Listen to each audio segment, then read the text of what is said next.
All right. So yes, one way or another, like I said, through our communication, you've come across the amazing inaugural fellowship class. We had about we had about 13 countries come through for the first class, the 2025 class. There's 17 fellows, amazing individuals. And thankfully, we have a number of them joining us on the call today later on to share their experience. Um, but of course, just like you see on the screen and in our communication, you get to know more about these individuals and the amazing things they're doing for Africa. And we're definitely hoping that in some form or some way, there's major opportunities to collaborate and build a strong network across Africa. I see that Tina is unmuted.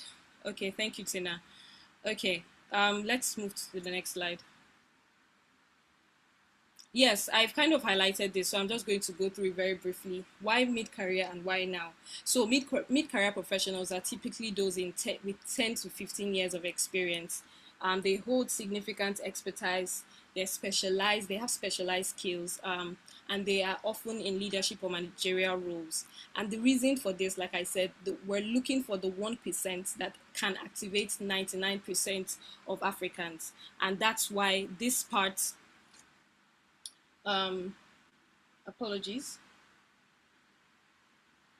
Okay, yes. So that's why this fellowship is focused on mid career. And why now? It's because they need a space to reflect, they need a space to reinvent. And if you're on this call and you're a mid career professional, I'm sure you can, in some form, relate to this. And even the need to recommit more audaciously. Through the first cohort, we got to see amazing transformations, not because these leaders don't have the vision already that they're trying to pursue, but there's a level you get to in your career where you're asking what next? What next? Elevate Africa Fellowship helps you redefine and strengthen that to meet the commitment, the bigger call for what Africa is and what Africa can become.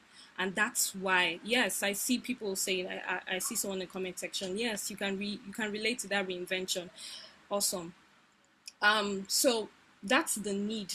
That's why the mid career fellowship is our the mid career professionals is our key target.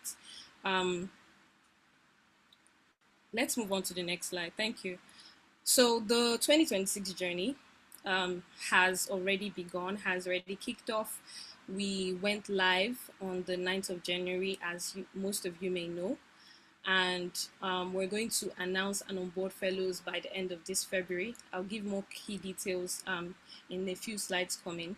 We also will have the first convening in Rwanda during May, and in between that, there are virtual village meetings and mentorships. So we've coined the idea of virtual village meetings. I'm sure in every African country and probably cultures, there's always this idea of leadership or leaders, community leaders coming together, typically under a tree in the olden times. I mean, so we've coined that to kind of mirror what our virtual village meetings are. They're a place to reconnect fellows, a way for them to learn, expand their skills, even outside the physical convenience where everyone gets to meet and network and understand and grow as well.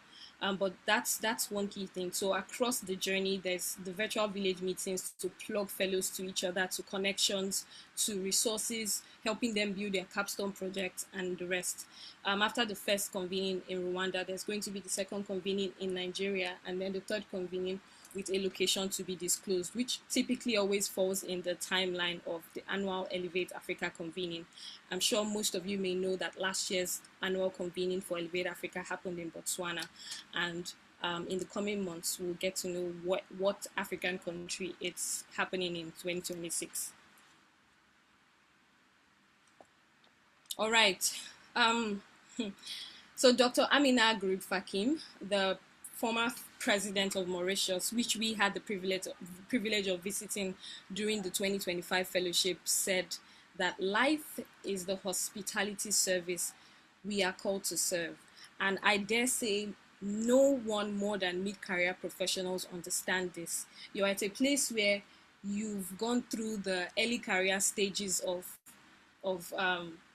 service in a different form, in a more menial form, and now you're called to serve on a broader level. Life is the hospitality service, and we are called to serve. And with that note, I want to move on to share more about why, how beneficial the fellowship will be. So definitely you've come across this as well, what you stand to gain. They're numerous, but just to name a few, of course, advanced leadership development. There's mentorship and coaching from sector-specific experts and practitioners. There's an expanded Pan-African network from different sectors. There are platforms that will sharpen your leadership thinking and amplify your sector shaping ideas.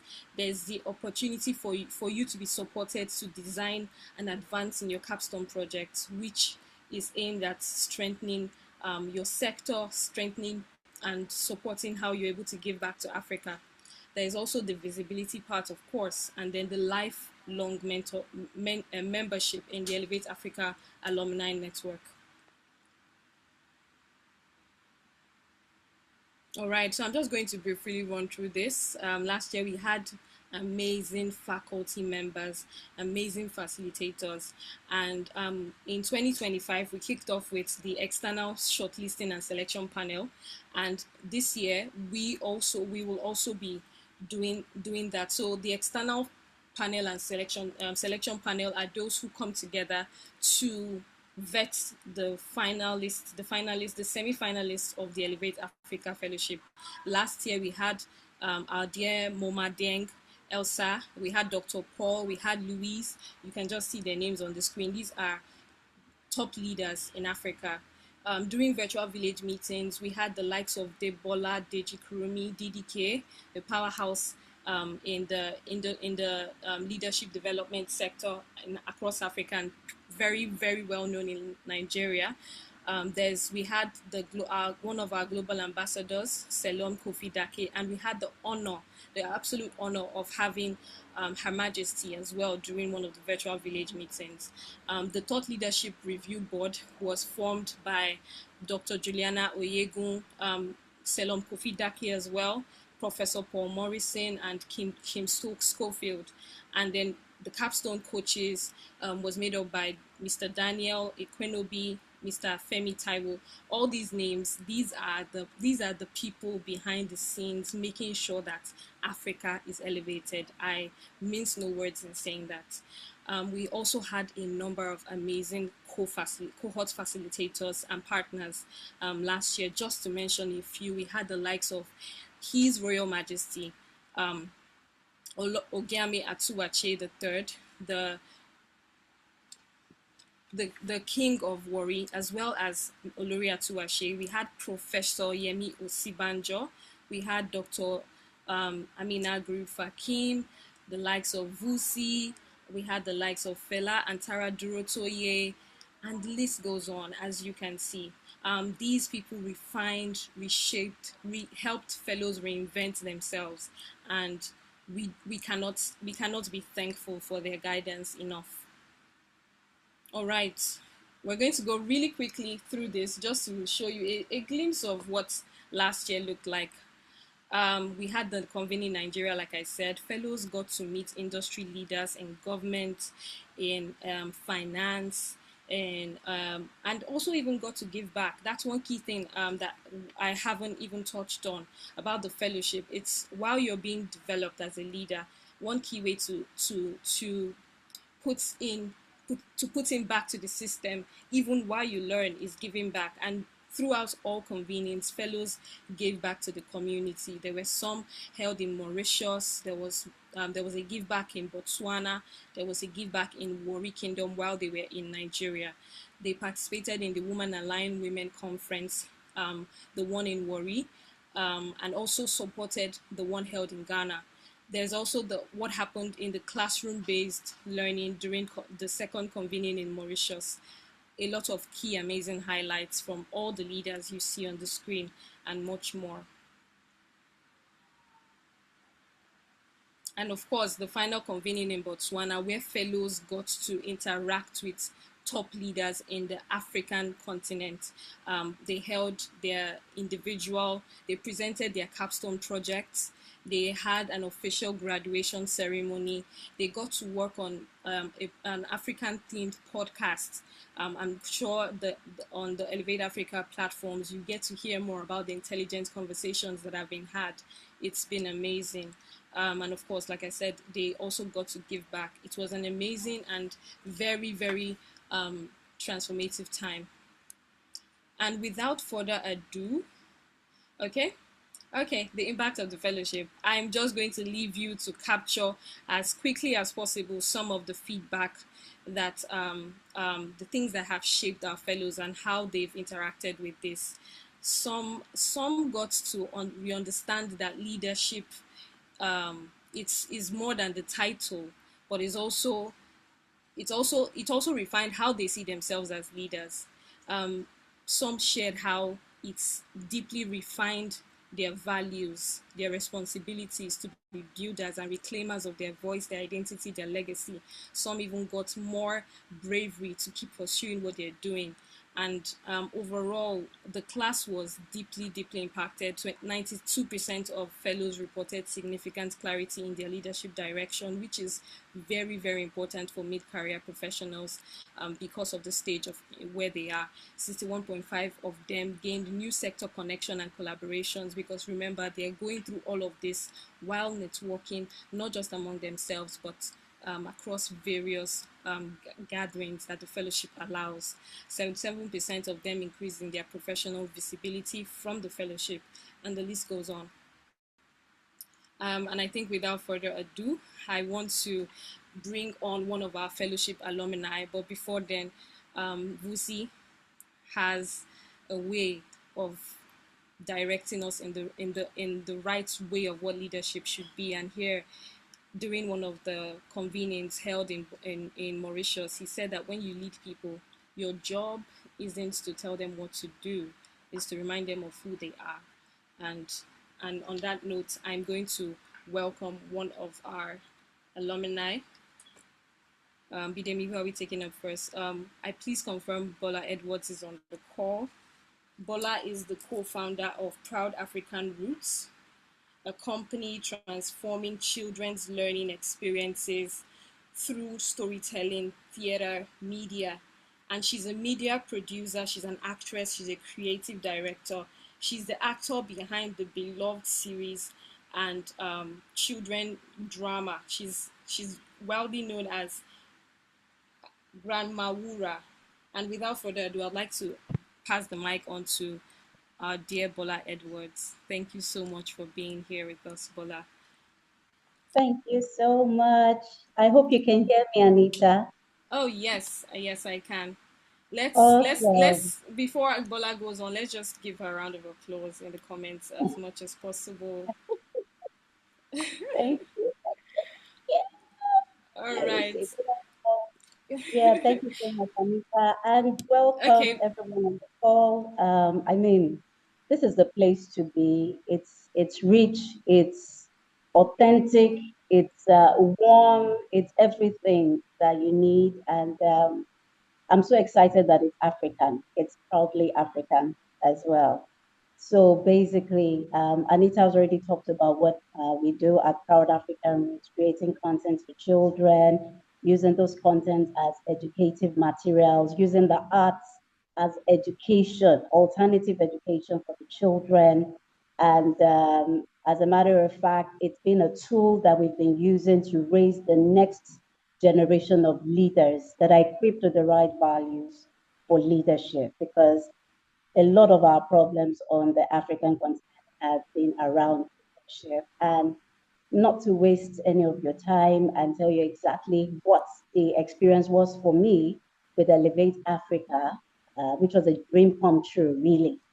Yes. For me being, for You me being, Bola, sorry, I would like you to share like the key learnings, the impact that it's had on your leadership and career journey. I know you're going to get to that part, but so excited to hear what you have to yeah, share. absolutely. So yeah, being a part of the Elevate Africa Fellowship was first. and foremost an acknowledgement and an affirmation of the work that we do at Proud African Roots. You know, in the space where children's entertainment and education is involved, it's still largely underprioritized in Nigeria and across Africa. That recognition by the Elevate Africa actually meant more than words could actually express. It affirmed that the work that we were doing and that we were committed to truly mattered. Beyond affirmation as well, the level of investment that was made by the fellowship was immense. And when I say immense, I really do mean immense. Financially, resources, the team involved, and all of that. It was immense through the training, through the exposure, access to networks that on a normal day, you would never realistically encounter this kind of networks. But they opened all of those to us. And those connections alone expanded our thinking and opened the doors far beyond what we could imagine. The fellowship didn't just open us up to Africa, it actually opened us up to the world. Now, one of the most profound takeaways for me was the reorientation of perspective. So sometimes we assume that the UK or America holds all the beauty and opportunity worth aspiring to. But traveling across Africa, during, our time with Elevate Africa and seeing what other countries are building was deeply inspiring. The beauty, the innovation, and the potential within Africa are powerful and undeniable. That we were very exposed to. Conversations where, with leaders such as the former president of Mauritius, the founder of ALU, discussions with Busi was particularly eye-opening as well. They made it clear that the work of building and elevate Africa is really vast, which I actually imagined. But I mean, in Busi's session, he made it very clear to the point that I broke down in tears.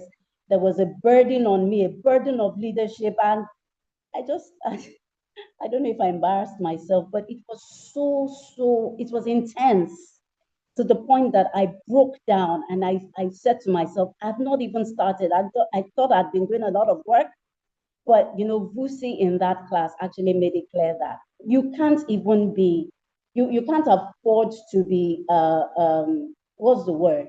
To be childish or even think that this is just what it is. All that you have experienced is what it is, right?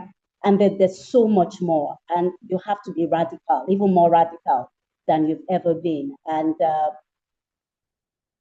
I mean, those conversations expanded our sense of responsibility and possibility. The fellowship also brought a renewed consciousness to the daily work that we do. When you love what you do, after a while, sometimes it becomes like a hobby. But, being with Elevate Africa was a constant reminder that this is not a hobby. This is work. This is our work. And it's not just creative, it is enjoyable. It is part of a larger mission of elevating an entire continent, the continent of Africa. And that realization alone carried significant. What stood out strongly as well was the fellowship's authenticity and commitment. This is not an initiative that only speaks lofty words, like I said initially. It's authentic. It audaciously stands behind all of the things that they are actually saying. Everything Anita has said, they are authentic, they are committed to every one of those things. Sometimes it looks like, can this be true? It is true. Everything they say is very true. And so get ready for work because they're going to work you, right? And, a clear example of what I'm trying to say is that, when our company was actually invited to a showcase, to showcase our work at our Royal Majesty's platform. That happened. It felt like a dream, but it was real. It actually happened. And she said, "When are you gonna come?" I'm like, I thought it was something that was just gonna pass, but it actually happened. And we were there with our Royal Majesty on her platform, showcasing our work. So it's very, very authentic. And the moment when a powerful statement or belief, trust, and follow through happens, then you know these people mean what they say. Now, the fellowship consistently created opportunities to amplify our stories. You see me on their page, they're talking about do, how amazing I am, and all of that. That is one of the things that I also got. And meeting the fellows from other African countries as well was something that brought Africa, the African continent, very close to me. When you're working and you're saying, oh, I'm doing something for the African continent, it looks big, it looks far, it looks like, can I even attain this, right? And then sometimes, like, let me just start from Nigeria where I am, we will go to Africa. But when you're now in the room with someone from Namibia, you're in the room with somebody from Ghana, and it pulls Africa really, really close to you. And that changed my perspective about how scalable the work that I do actually is and can be. And, just the possibilities. And for the task felt enormous. So we've actually focused on Nigeria, but now our minds are all over the continent and it's so possible. It feels real. The experience also helped others better understand the work that we do, while personally, the burden and responsibility of leadership became tangible for me, especially during time at the ALU. The quality of facilitators that were brought into the room, my goodness. I was looking at myself, I was looking at Busi, I said, are we in the same room? I'm looking at Feladuro, are we in the, Bola, the, thank you the so former president, much. I was like, my God. And Thank then I'm in the you. same room. Thank you so much, Bola. Thank you. There's so much. We There's so can much thank to you. say. But then again, I must not forget the team. I'm so sorry, Anita. I need to quickly add this. The team, they will treat you like royalty. At some point, when I'm going for a convening, I have to start rehearsing how I am going to say no to certain foods because they will feed you. Just be ready to be fed and treated really well. Thank you so much, Anita, for allowing me to share my experience with everyone. Thank you, Bola. Our thanks goes out to you 100%. Thank you so much for being so kind with your words. I see the team on the call just excited by everything that you said. So yes, even if you come to convenience for the food, you're welcome. You're welcome, everyone. You're welcome. We did a number last year. Thank you so much, Bola. We really appreciate your time here with us and we do not take it for granted. I see that Grace is already with us. She's in the comment section. And without further ado, I want to um, share the mic with Grace. Grace Nelson has a decade and more experience in global healthcare. She is passionate about helping professionals, especially women, navigate their wellness and career transitions. She's a mentor for various nonprofit organizations, supporting the growth and development of early to mid career professionals. She's a speaker, she's a facilitator that regularly shares her insights on leadership and work alignment, especially for working mothers. You can find her on Instagram as Miss Grace. She constantly shares nuggets that you do not want to miss in the healthcare sector. And fun fact, I like to call her my namesake because Anita means grace, and that's what Grace Nelson is. She's full of grace. Okay, Grace, we would love to hear from you. I'm passing the mic over to you. Thank you so much, Grace, for being here. All right, thank you. Thank you so much, my namesake. So I'm just going to share two stories. So prior to this meeting, I was just in a meeting with the Tanzania Ministry of Health. And guess what we were doing? We're trying to scale or take Med and Tech to Tanzania. Now, let me tell you about Med and Tech. Med and Tech is the organization that belongs to one of the fellows I met in Elevate Africa. And one of the valuable assets the fellowship gave me was partnership with Med and Tech. As we speak, I'm a pharmacist. I have my 9 to 5 job. I work with a Swiss pharmaceutical company called Novartis, but I serve on the board of Med and Tech because of my regulatory and governmental engagement expertise. And we just had a brilliant meeting with the Ministry of Health. Imagine I wasn't in the fellowship. How would I have met Maya, the incredible Maya, who leads Med and Tech?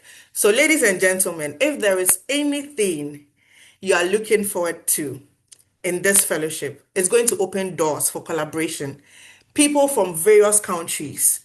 Let me tell you another thing. One other fellow is trying to set up a local pharmaceutical manufacturing in African countries, and I'm collaborating with her on that.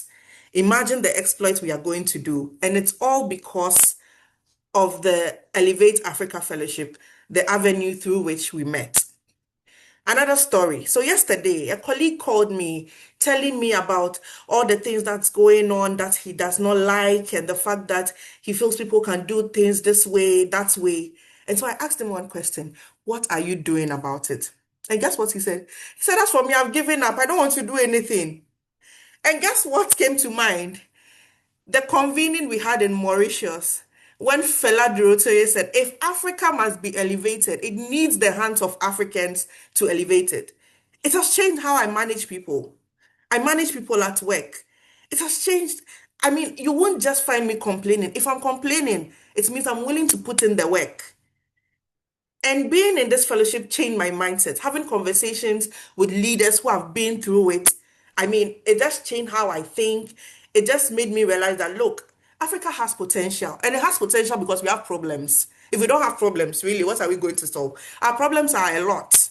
So it means we have potential. So, ladies and gentlemen, I'm very glad you've taken the bold step to even want to apply. I mean, somebody even sent me the questions. I was like, whoa. This is not, you must be a superhero if you are selected because these questions, you have to rack your brains.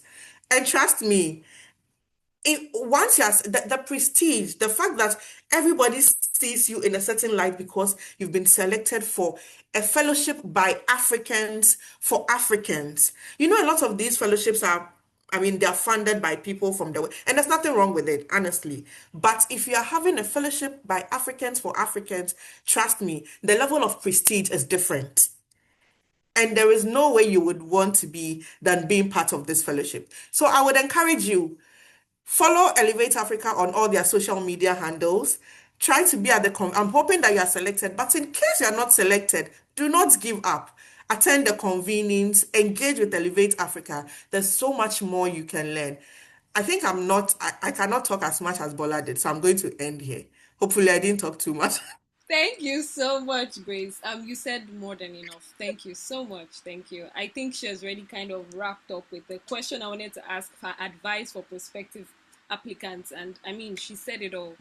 And I don't know if Bola is still on the call, but I would like us to just appreciate them in the comment section. Grace and Bola, please do share your ways that people can reach out to you if need be on social media. We really appreciate you being here. We do not take your time for granted. Thank you so much. Thank you so much. Okay, we can move forward. I see. Thank you all for the appreciation of our amazing fellows, amazing alumni. Okay. All right, so we're going to go right into giving a bit more details on what 2026 is looking like, the application process and guidelines, as you know, and has been majorly communicated across board on various platforms that we share. The submission for the application ends on the 8th of February.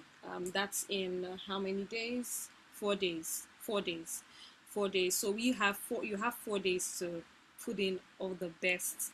And like Grace said, once you're done with those questions, just give yourself a genius badge. Just be like, yes, I did it. I did it. I did it. And yeah, because you are. And regardless of if you're selected, please do support Elevate Africa in every way, and would love to see more people, more of you at the annual convening, which is a place for Africans by Africans in Africa. Okay, so the review of the application begins once the deadline closes to the 20th of February, and the final selection will happen at the end of February. I'm going to go through a couple of I'm going to share the eligibility again, but also bearing in mind that most of us have come across this in various places. But yes, like we said, professional experience. We welcome mid-career professionals who are 30 to 45 years, because typically that's the mid-career professional age range, right? I know a lot of under 30s want to apply. Don't worry, we're coming. You'll come to the third floor, like they call it, pretty soon. And in the meantime, please keep do elevating Africa in every single way that you are already doing.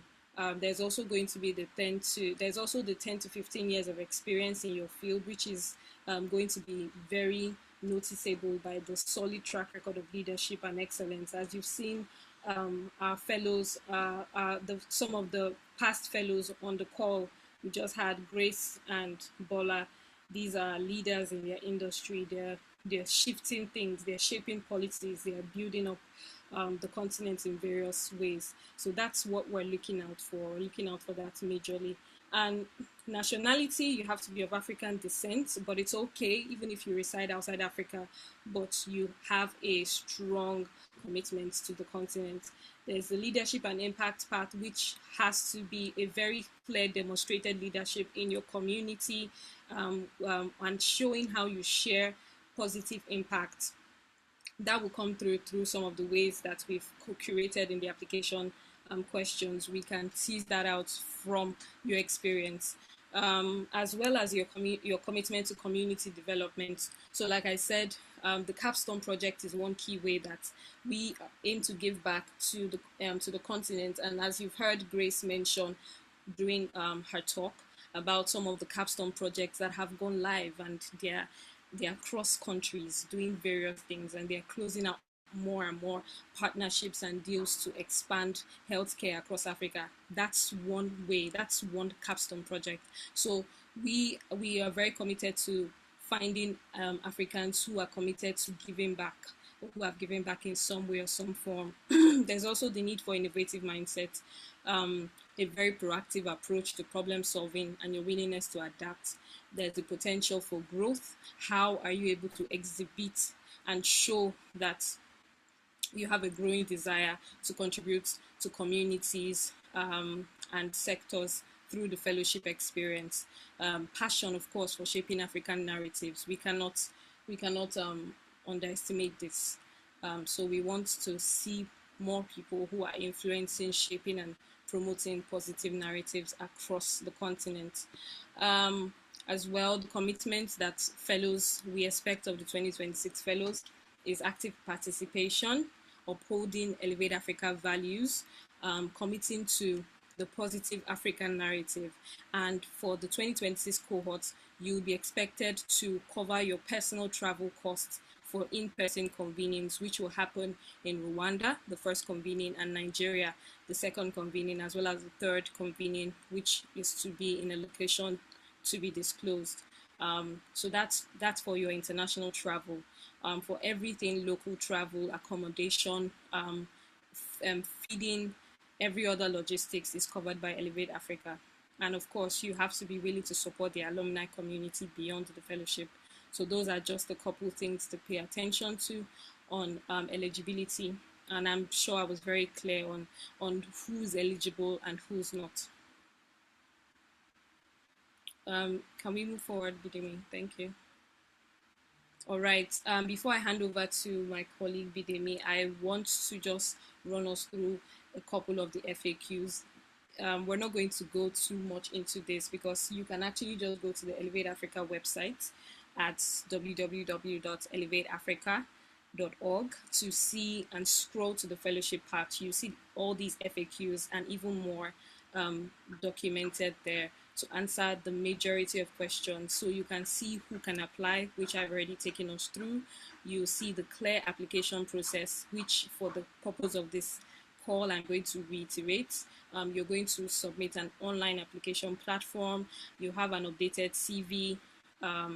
You're also going to do your application essays and a video format question, as well as upload your one reference letter during your application. There is no application fee for the Elevate Africa Fellowship.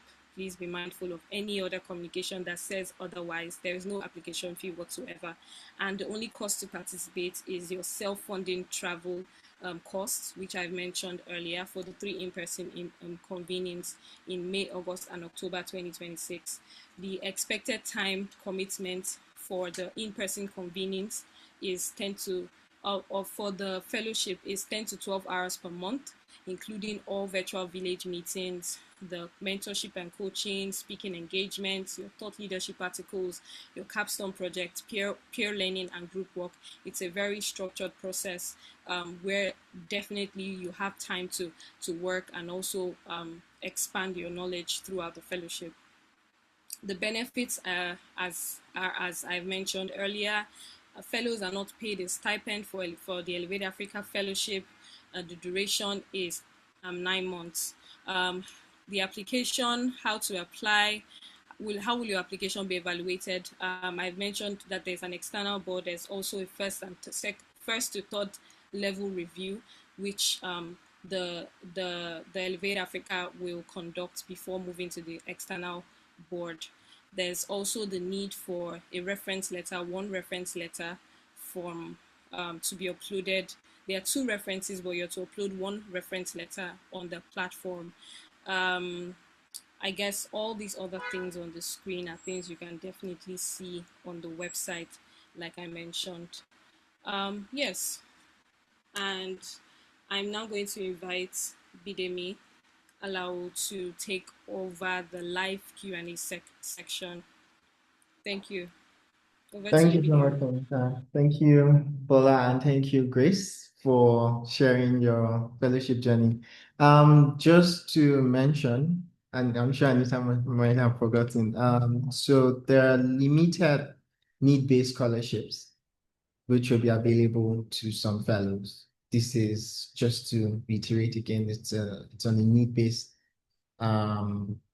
So this is just to cover the travels, and this will be evaluated and reviewed by the team during the application review.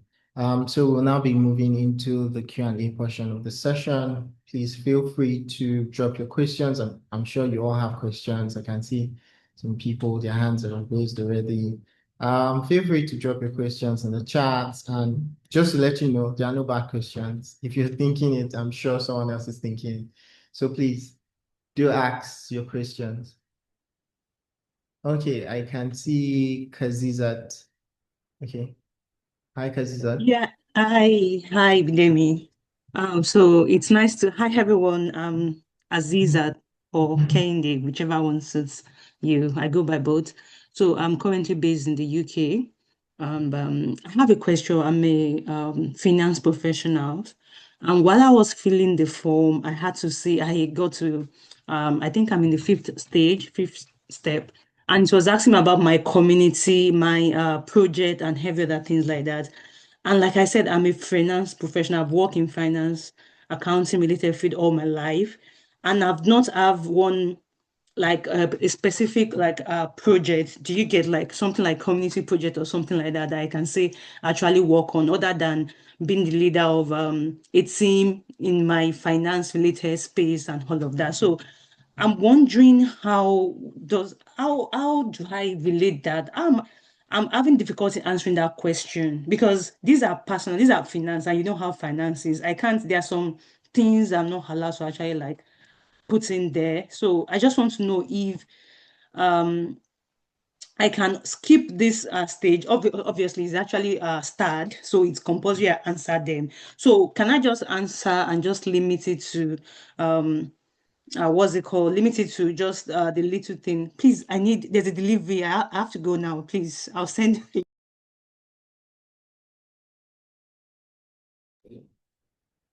Okay, so I think Aziza just dropped off. Okay, just to provide answer to that. So Bidemi, using I think we should take other people's questions and return okay, to all right. Azizat. Yeah. Okay, then an answer will be dropped in the chat box. Please just look out in the I'm chat sorry, box. I'm back. Can I complete? I'm sorry. Okay. Okay, that's basically my question. That's basically my question, though. So I don't know if it has to be specific to a project that you've actually worked on. Do you get? I don't know whether you understand what I'm trying to say. Okay, yes, Kaziza, thank you so much for that question. Thank you. Yes, just to provide some clarity. So if you have projects that, let's say, finance related now, I think the best thing for you is just to center your answers around what you currently do. So you can't answer for what you don't do, right? Or what you haven't done. So I think just fill that space based on what you currently do and how, no matter how little it is, it impacts, the impact is. So yeah, that is just as brief as I can answer that. And please, if you still have more questions, you can still reach out to us via the email address, which is fellowship@weelevateafrica.org. We're happy we have a team that stand by, happy to answer that. Okay, so I see Dalitso.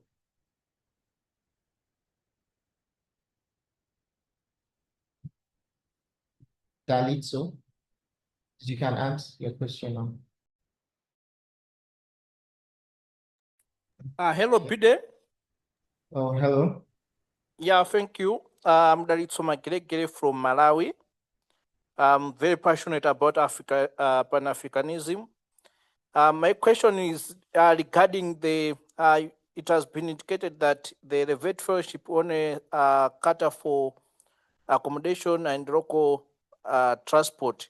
What happens when maybe you have been successful as a fellow, you have been selected, but then you are not able to meet the international traveling costs? Thank you. Okay, Dalito, if I hear you correctly, what could be the reason? Could it be because you couldn't fund the trip or unavailability to travel due to other commitments? That you could not fund the travel. Okay, so maybe you missed this earlier. I mentioned that there's going to be limited need-based scholarship, which will be available for just a few select.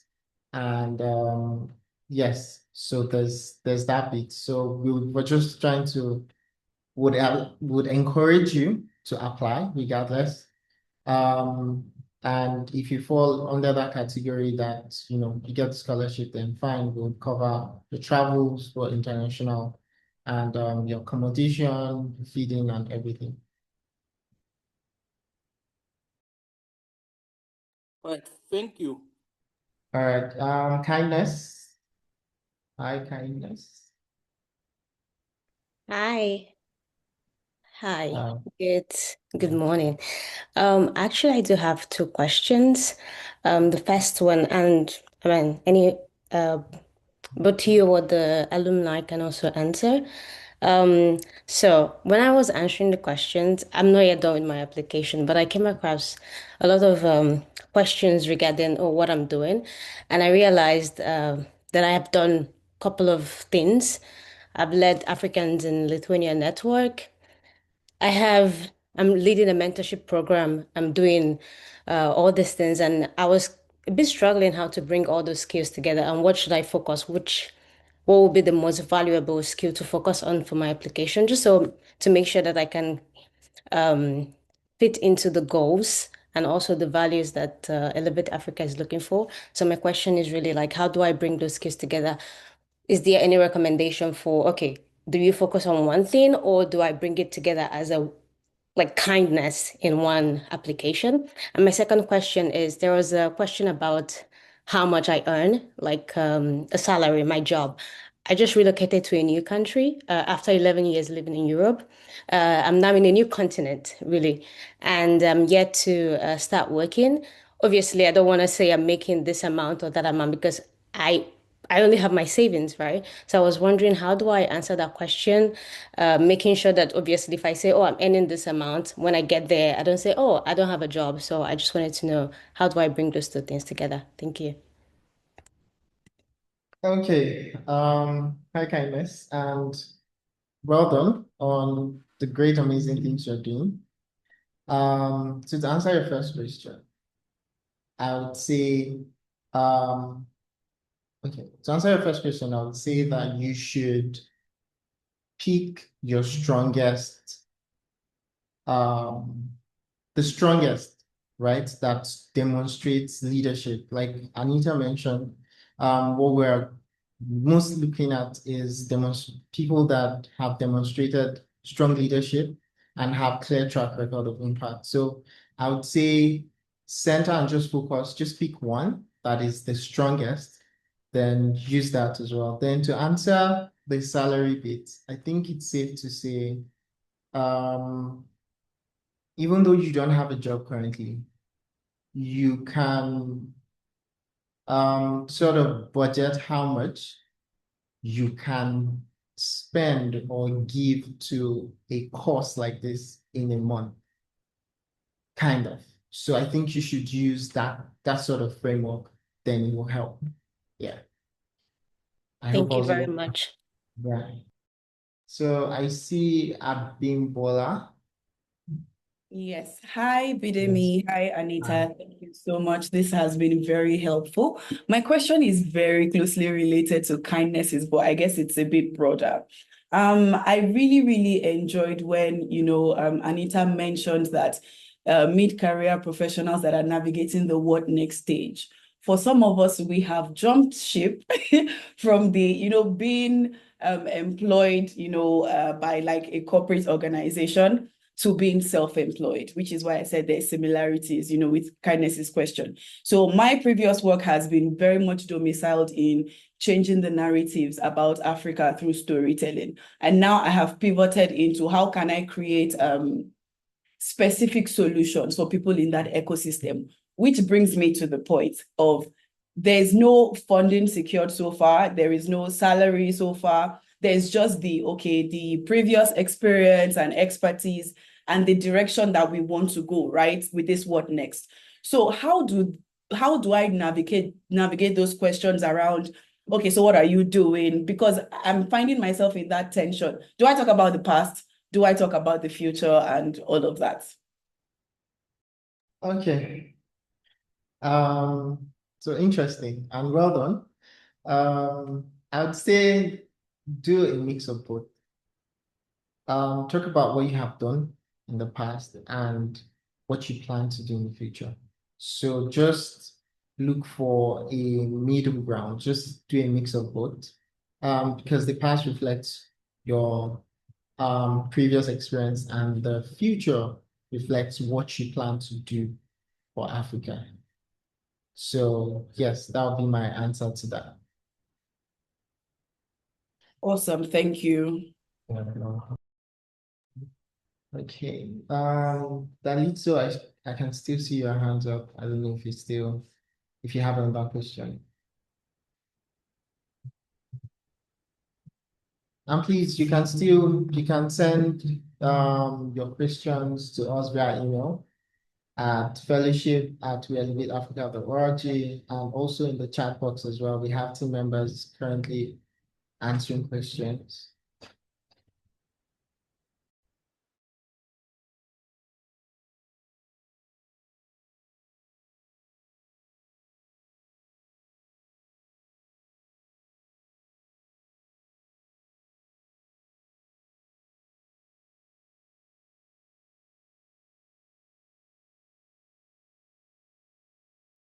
Hi, Bidimi. Hi, everyone. We've got a question in the comments from Justin Williams.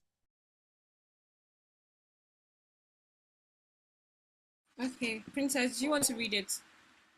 Okay, so Justin says, thank you for the clarity so far. I have a quick eligibility question. I'm African American and currently serve as Executive Director of an African-focused climate and infrastructure organization with active work on the continent, including plans to relocate to Ghana later this year. I noticed the application portal limits the nationality field to African countries only. For applicants of African descent in the diaspora who do not hold African nationality, how would you recommend we complete that field to ensure the application is accurate and truthful?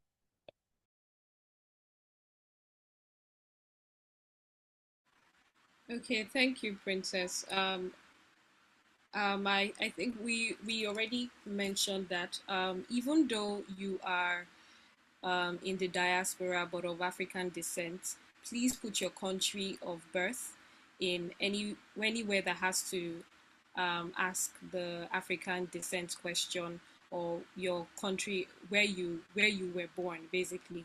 Um, in the cases of country of descent, you can also just, in the cases of country of residence, you can include your country of descent if there are no options for outside Africa. That's a nuance that can come to play if you're selected, and we have no problem with accepting diasporans. I hope that answers your question.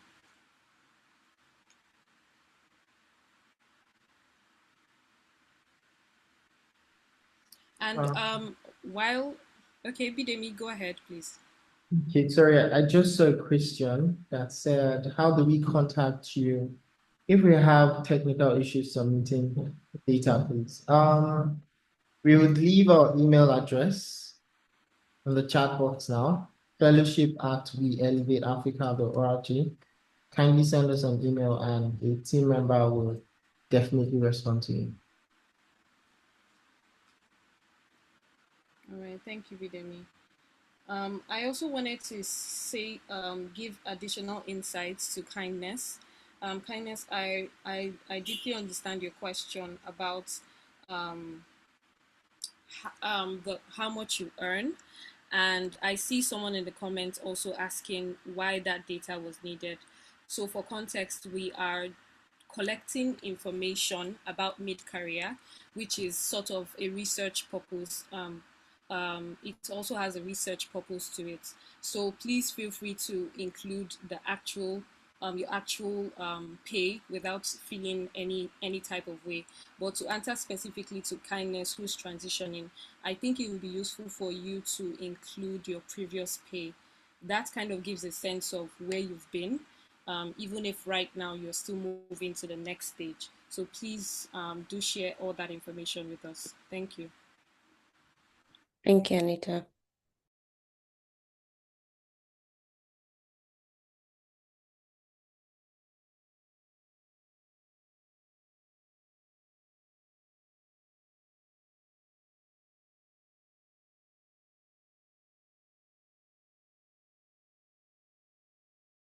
Okay, there was someone in the chat box that asked if this is open to those elitable 40 and we're still mid-career professionals. I would say yes, we do consider candidates outside this range based on experience. So please feel free to complete your application.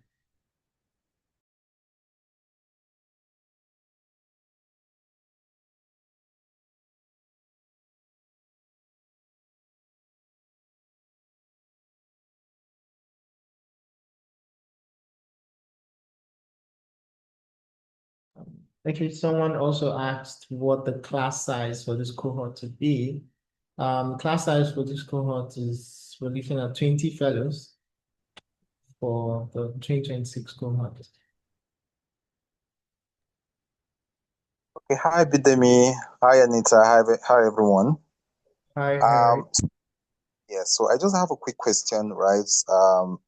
You know, line to or directed to if you have if this cohort is, you know, centered to specific sector, or if you have you know, if of course there are areas of course of concern, right, that you're selecting from, right? So just to respond within this cycle. I don't know if you get my question.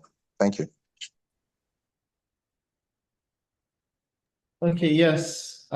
Thank you, Harry. Yes, we have a preferred sector for this, but this doesn't stop you from still applying. So sectors we're looking at is people in corporate governance, leadership, pharma, medicine, tech. We're also looking for storytellers in the creative industry. Yes, agri and medtech. Yes, we have preferred sectors, and more information is also on our website. You can check. I'm sure you get all your answers there.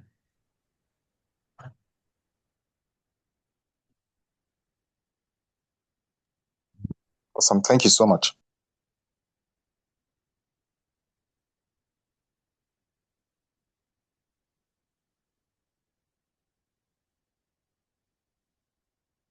Bidemi, I see a question that has come across multiple times. Let me take this. Someone is asking, can francophones apply? Yes, you can, but we are accepting applications only in English, and francophones that have at least an intermediate level of our ability in speaking English are kind of what we're hoping at this point. But in future cohorts, we'll definitely open it a lot more to even core French speaking people and countries. But please do apply if you are able to do it in English. That's most preferred. Thank you.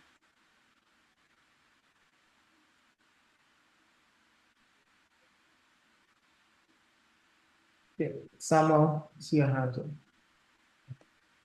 Thank you very much, Mr. Bidemi. My name is Samuel, and I'm from Lagos, Nigeria, and I'm an educator. Okay, so I'm a classroom teacher in a public secondary school. Last year, I applied for Elevate Africa. I wasn't selected, probably because I'm not in the field of governance or storytelling. So I'm hoping to apply this year, but you still reiterating the fact that it's governance, this, that, ed tech, this and that. So does that mean that educators don't have strong chances of being selected because it's not one of the preferred area? Thank you. Thank you so much, Samuel. And I'm glad to hear that, even though you applied last year, you're still applying this year. To answer your question, we had a fellow who is in the education sector. One of our fellows from the first cohort, her name is Reham, and so we had Reham and Alina. Nima. Yes, Elena, yes. Reham is a professor at the University of Cairo, and Nima also, she's a professor at the University of Namibia. Yes, so please feel free to apply, and do not let the education sector stop you from finishing your application. We've taken fellows from the education sector, so please.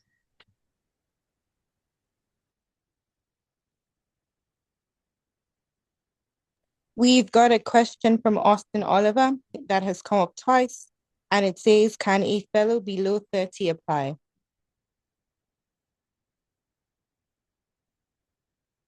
My question to him would be, how many years of experience do you have?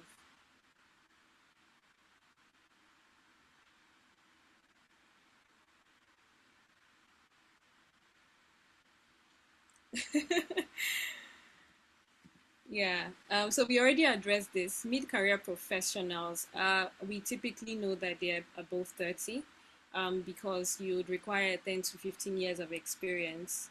So please, if your experience matches, if your core experience matches 10 to 15, but you're below 30, still feel free to apply. But it's more key.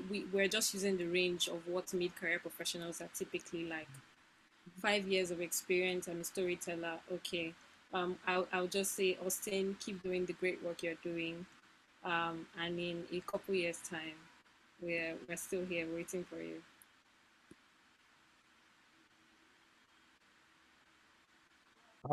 So I see a question about Global Ambassadors Program. And the question says, the Global Ambassadors selected per cohort, or are these the graduates that become an ambassador or just ambassadors for Elevate Africa? Just to provide clarity on this, Global Ambassador Program is different from the fellowship. our fellows, once they graduate, they go into our alumni network. Yes, and we also have the project lead for Global Ambassador in the comment section. I'm sure she's happy to answer all your questions regarding that.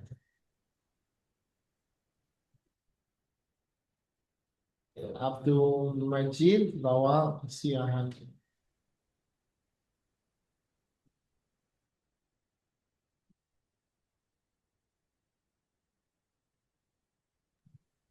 Abdul Majid.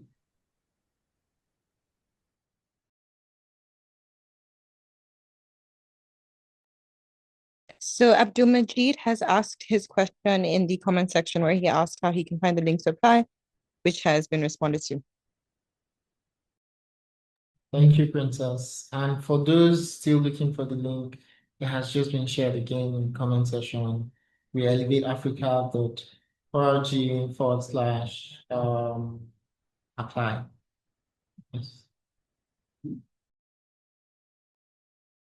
Okay, thank you so much, everyone. I believe we have answered, if not all, most of the questions, and please do not hesitate to reach out to us via our email, fellowship@weelevateafrica.org.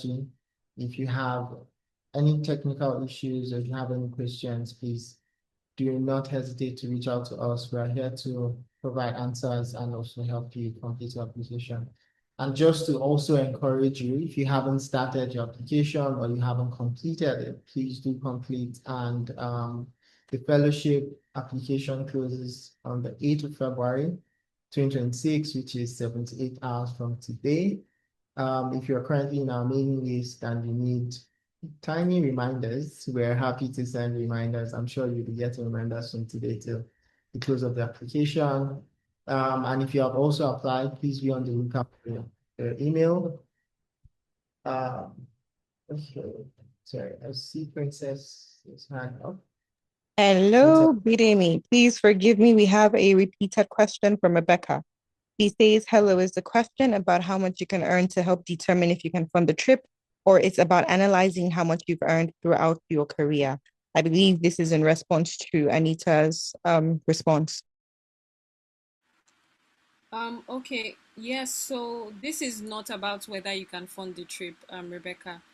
Like I said, just include how much you earn. This is for research purpose so that we can further an analysis and studies on mid-career so we know how to better support mid-careers across Africa. That's the purpose of some questions that you see there. We want to know how to respond better to mid-career fellows. So please do put the how much you earn. It has nothing to do with whether you can fund the trip or not. I hope that answers your question.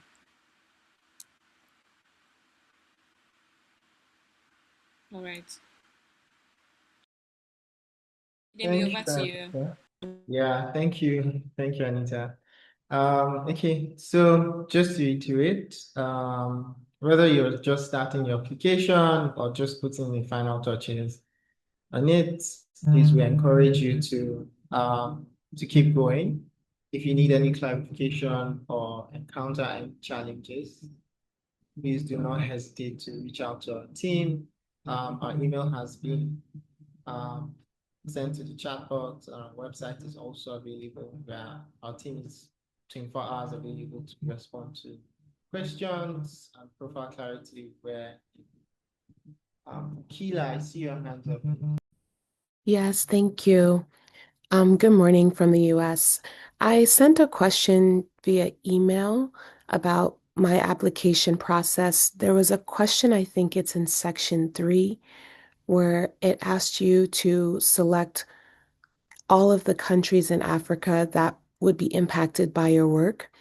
So it's a select all question, but it only allows me to select one of the countries. I'm not sure if that's just a system error or if anyone else was having issues. So I sent an email, but a few days ago, but I'm not sure if I sent it to the right email address. So I was hoping to receive an answer on here. Thank you. Thank you. Apologies for that. We'll check the email and also respond. But to answer your to just sort of give you clarity, what system do you use? I'm using Google Chrome to fill out my application. Oh no, not the browser though. Oh, What laptop do you use? What brand do you use? oh, it's a MacBook, Okay, Apple. so when you get to that section of the form, Hmm. kindly just hold on to command. So Oh, okay. when you select, let's say Algeria, Hmm. hold on to command, then scroll down to the next country, let's say Ghana. You select Ghana, it would Hmm. select.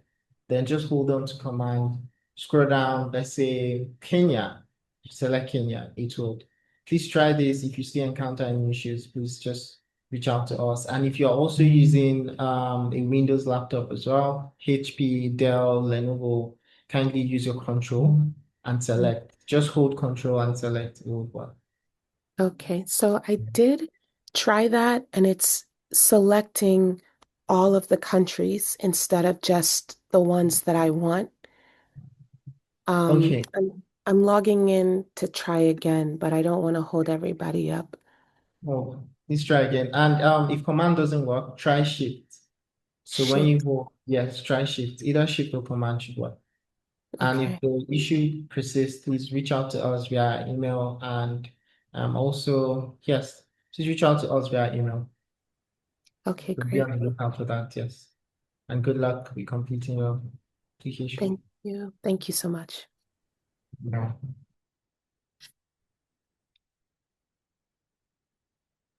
All right. There's someone in the chat box even telling you what she used. So she said, yes, I use shift and select option. Yeah, that works. So you can also try that as well. Okay, great. Thank you. Uh-huh. So I believe we have answered, if not everybody, most of the questions. So thank you so much, everyone. Thank you for joining, and we hope to hear from you soon. And please, like I mentioned earlier, if you haven't completed your application, please do complete it. The application closes on the 8th of February, 72 hours from now. And also, we will be sending tiny reminders to those of us that haven't completed. Yes. And if you also have a friend that applied, can help us send a reminder as well. So thank you so much, everyone. And also be on the lookout for your email if you do get selected. Thank you, everyone, and enjoy the rest of your day. Good luck to you. Thank Bye. you Thank very you. much. Thank Thank you, you. everyone. Thank you. Bye. Bye. Thank you.